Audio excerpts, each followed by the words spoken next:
अस्सलाम वालेकुम।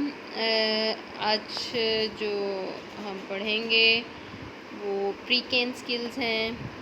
Pre cane skills क्या होती हैं? प्री कैन स्किल्स हैं साइटेड गाइड टेक्निक्स हैं, असेंडिंग एंड डिसेंडिंग स्टेयर्स है, वाइल अप्रोचिंग नैरो स्पेसेस है, being help to a chair, passing through doorways, walking alone, trailing, protective techniques, upper arm and forearm techniques, lower arm and forearm techniques. ये pre cane skills हैं। इसमें आमतौर पर direction taking भी आता है, location, dropped articles, using landmarks, direction taking भी है। इसमें जो सैलिएंट फीचर्स हैं वो ये हैं कि it is the skilful of travelling with a sighted companion. It is the skill of travelling. ये स्किल है ट्रैवलिंग की साइटेड गाइड साइटेड जो कंपेनियन है उसके साथ। Training has to be imparted to the visually handicapped as well as the sighted person.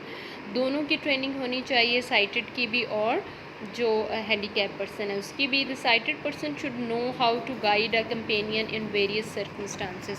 जो sighted person है उसको जानना चाहिए कि किस तरह से गाइड कंपेनियन जो है उसको डिफरेंट सर्कमस्टांसेस में गाइड करना है। All the members of the family of the visually handicap should know how to use the sighted guide techniques correctly.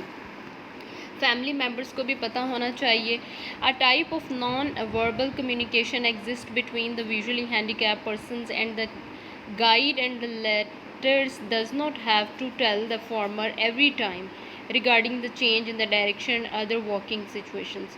अब ये है कि ज़रूरी नहीं है कि अब वो हर बार हर बंदे उसको बताएगा, बल्कि ज़रूरी है कि उसकी ट्रेनिंग होगी हैंडीकैप पर्सन की, तो उसको पहले से ही पता हो कि अब क्या होने वाला है। बेसिक टेक्निक्स जो हैं उसमें ये कि the guide should stand next to the visually handicap person and face in the same direction.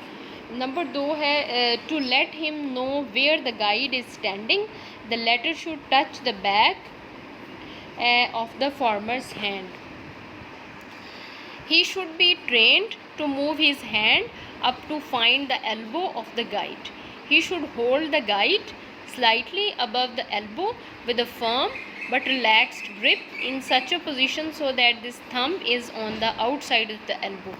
कि इस तरह से उसको ग्रिप लेनी है कि उसका जो थंब है वो एल्बो की आउटसाइड पे होना चाहिए। And he should hold his elbow close to his body. उसको अपनी एल्बो जो है अपनी बॉडी के बिल्कुल करीब रखनी है। And should always be half a step behind the guide. और जो विजुअली इम्पेयर्ड पर्सन है उसको गाइड से आधा स्टेप पीछे रहना है, with his shoulders directly in line and behind.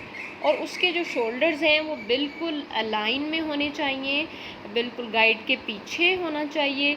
And he can be either on the left और द राइट साइड। वो राइट साइड पे भी हो सकता है, लेफ़्ट साइड पे हो सकता है गाइड के, depending on which side the he feels comfortable. Depend करता है जिस साइड पे भी वो कंफर्टेबल फील करता है। वाइल अप्रोचिंग नैरो स्पेसेस, जब नैरो स्पेस पे जा रहे हो तो क्या करना है? Move his guide elbow towards the mid line of his back. उसने क्या करना है कि अपनी जो एल्बो है उसको अपनी मिड लाइन के बैक साइड की मिड लाइन पे कर देना है।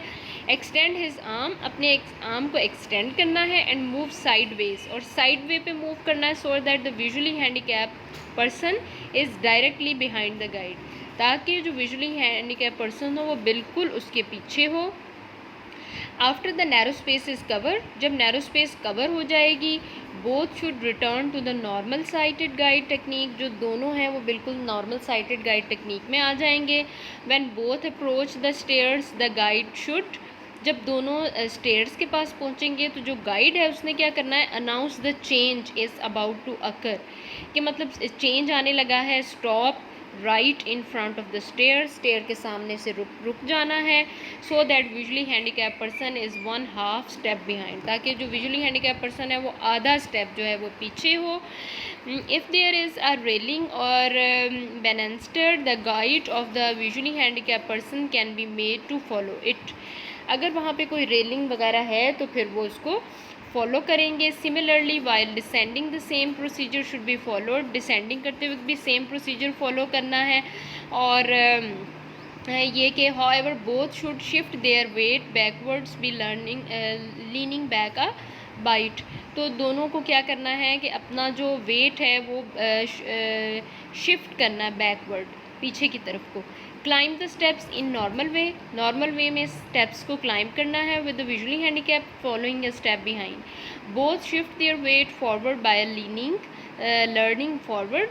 और फिर आगे बढ़ते हुए दोनों ने क्या करना है, अपने वेट को शिफ्ट करते जाना है आगे। If there is a railing, अगर वहाँ पे कोई रेलिंग वगैरह है, the guide of the visually handicap person can be made to follow it. To guide a visually handicap person, visually handicap person को किस तरह गाइड करना है। To sit in a chair, chair पर कैसे बैठना है। The guide should bring the visually handicap to the chair, place his hand of the guiding arm on the back of the chair and tell him which way the chair is facing. The visually handicapped person should move the free hand to follow the back of the chair down to the seat if the chair is empty. Move unaided around to the front while holding the back of the chair. Turn around so that his legs are touching the front of the chair and then sit down. इस तरह करना है कि जब chair पर बैठने लगे तो चेयर की बैक और फ्रंट को जो सिटिंग सरफेस है उसको चेक करना है। जब बैठने से पहले उसकी लेग्स के साथ खड़े होकर देखना है कि आया वो चेयर जो है वो सही हालत में है, तो फिर उसके ऊपर बैठना है। When approaching to a doorway, the guide should, जब अब डोरवे पर पहुंचना है तो गाइड ने क्या करना है। Tell the visually handicap person which way the door opens, visually handicap person को बताना है किस तरफ डोर खुलेगा। As the correct side for the visually handicap person is the same side as the hinges of the door. He should be on the opposite side of the side on which the door opens the door with his free hand and transfer the handle to the hand of the guiding arm. Transfer the hands to the visually handicapped person, who in turn pulls it open to enable the guide to proceed. Take hold the handle on the opposite side of the door to enable the visually handicapped person to pass through. Pulls it to close behind him.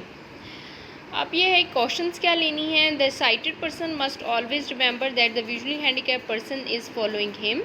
उसने हमेशा ये याद रखना है कि जो visually handicap person है उसको फॉलो कर रहा है।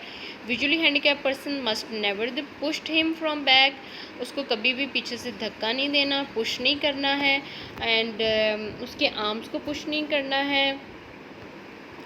एंड क्रब्स और steps should be approaches straight on, steps जो हैं वो बिल्कुल स्ट्रेट होने चाहिए। For approaches from the side the visually handicap person may receive the wrong cues, side पे नहीं जाना क्योंकि वो रॉन्ग हो जाएगा। Whenever there are pits, dugs, holes और any other obstruction which necessitate taking a short jump, the guide must announce it. The guide should leave him only at safe place and should inform him while leaving. The visually handicapped person should always be behind the guide. He must not walk directly behind the guide with both hands on the guide's shoulders, as it will be more difficult for him to feel the movement. While going up or down the stairs, he should be on the railing side. He should tell an experienced sighted person what steps to follow as guide. If an experienced guide allows him to bump into objects, he should protect himself by pushing the guide out in front of him.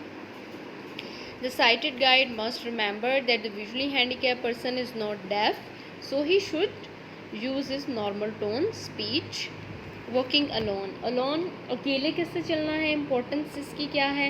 Very useful for you visually handicap person in his familiar environment. Protect the visually handicapped person from hitting object and hurting himself. Enables him to walk along independently and unaided. Particularly useful for performing activities of daily living and personal grooming. Increase his spatial perception. Allows him to remain a master of his own will and prevent independence on others. Can be used in conjunction with other techniques. तो ये independent बनाता है, particularly वो अपने माहौल में different activities कर सकता है, इंडिपेंडेंटली मूव कर सकता है। Basic techniques for example trailing, important बहुत है ट्रेलिंग के ज़रिए से अलोन टेक्निक जो है वो बहुत ही हेल्पफुल हो सकती है। Help the visual impaired person to walk straight and provides him with tactual information, enables him to detect landmarks for find doorways. Procedure क्या होगा? Back of the hand should be used to follow a wall, the edge of the table or other similar objects. Stand next to the objects he wants to follow. Extend his arms, that is closer to the objects, and back of his finger should touch the objects. Walk by trailing fingers along the surface towards the destination. Back side जो होगी हाथ की उसको इस्तेमाल किया जाएगा ताकि नुकसान ना पहुँचे, और फिर उसके इस्तेमाल के साथ साथ आप दीवार को टच करते जाएंगे और आपको आगे बढ़ते जाएंगे। Cautions, only the back of the fingers should touch the objects. आपकी फिंगर्स की बैक है, आपने उसके ज़रिए से टच करना ऑब्जेक्ट को ट्रेलिंग के लिए, because the side of the fingers are too delicate, क्योंकि जो साइड्स हैं फिंगर्स की वो डेलिकेट होती हैं and may be hurt while trailing to rough objects. While trailing, the arm and hand should not droop too close to the body, as the person may not find time to stop when there is an obstruction. तो थोड़ा सा आपने आगे रखना है, close नहीं रखना body के, ताकि आपको स्टॉप करने का मौका मिल सके अगर कोई ऑब्स्टेकल आती है। Should protect his hand using his other arm, और जो दूसरा आर्म है उसके साथ आपने अपने फेस को प्रोटेक्ट करना है। कुछ प्रोटेक्टिव टेक्निक्स हैं, upper arm and forearm techniques. Importance है, protect the upper body around the chest and head. जो अपर बॉडी है आपने उसको चेस्ट और हेड को प्रोटेक्शन देनी है, and it can be use for protection from the lower three branches, door sharp और wall curves, corners, walls, cupboards or other such obstacles which may be vertically placed in the path. Basic techniques इसमें ये हैं कि either the left और the right arm is raise to shoulder height. जो left या फिर right hand है उसको शोल्डर की हाइट तक लेकर जाना है। Elbow is bent to form an angle of 120 degrees. जो एल्बो है उसको 120 डिग्रीज़ पे रखना है, and forearm is held across the front of the face. और जो आपका फोर आर्म है उसको अपने फेस के सामने रखना है। Head is turned so that the plant face away from the persons and the hand is slightly bent back towards the body. और जो आपके हाथ हैं वो स्लाइटली आपने बॉडी की साइड पे बैक करते जाना है। Person moves is this position in the direction desired. Lower hand forearm technique importance, protects the lower part of the body near the waist level. Waist level पे आपने lower body को protection देनी है, and it can be use to protect again और locate chairs, tables, cots, wash basins, kitchens, platform, dressing table और other such low obstructions. इसमें जो basic techniques हैं वो हैं कि आइदर द लेफ़्ट और the right arm is fully extended and move to the middle of the body. Fingers are slightly bent with the palm facing the body. आपने fingers जो हैं बॉडी की तरफ जो फिंगर्स के जो बॉडी की तरफ फेस होगा, पाम जो है बॉडी की तरफ कर लेना है, और फिंगर्स जो slightly bent with the palm facing the body. जो पाम है उसको स्लाइटली बेंड करके बॉडी की तरफ कर लेना है। The arm should be held about 10 to 20 centimetres in front of the body. जो आर्म है आपका वो 10 से 20 सेंटीमीटर आपकी बॉडी के सामने होगा। When bending over the hand the fingers outstretched should be held at 20 to 25 centimetres in front of the face. 20 से 25 सेंटीमीटर जो है वो फेस के सामने, and should precede the face as it moves forward. और फिर आपने अपने फेस को प्रिसीड करना है जैसे जैसे आगे को बढ़ना है। Locating dropped articles. Dropped articles को किस तरह लोकेट करना है, उसमें यह है कि प्रोटेक्ट हेड, अपने सर की हिफाजत करनी है when bending down to locate a dropped object, and enables to locate dropped articles in unfamiliar surroundings, enable to make a systematic search of articles and serve times. Basic techniques. First, stop whatsoever the person is doing. Listening to the dropped object, until it is moving. Face in that direction and approach to the close area and kneel down using upper hand and forearm technique, or keep head and body straight and place palm down, being a systematic search in the following pattern: circular, move hand in ever increasing circle, follow a square pattern, and making a series of horizontal movement. If object is not found in front, check the left or the right side before moving forward. In the beginning, this procedure can be tried using article on a table, then on an unobstructed floor area, and then in room with other articles. etc, and finally in a public place or pavement, etc. The visually handicapped person should develop a sense of direction as well as distance through sensory training and systematic practice.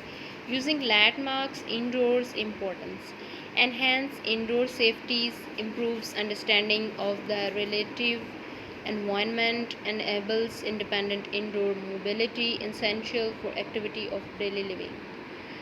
Basic techniques: the shoulder, back, lower legs, heels, elbows, lower arms and hands should use to square off against furniture, articles, walls, doors, or any like straight objects. After square off, straight line should be maintained towards the destination. Straight surface and objects whose protection into space acts as direction indicators can be used as landmarks. Square off: in this techniques whereby both the shoulders or on the other body parts are in alignment to the edge of the road or shoreline. If the person does not square off, he may not walk in straight direction. शुक्रिया, अल्लाह हाफिज़.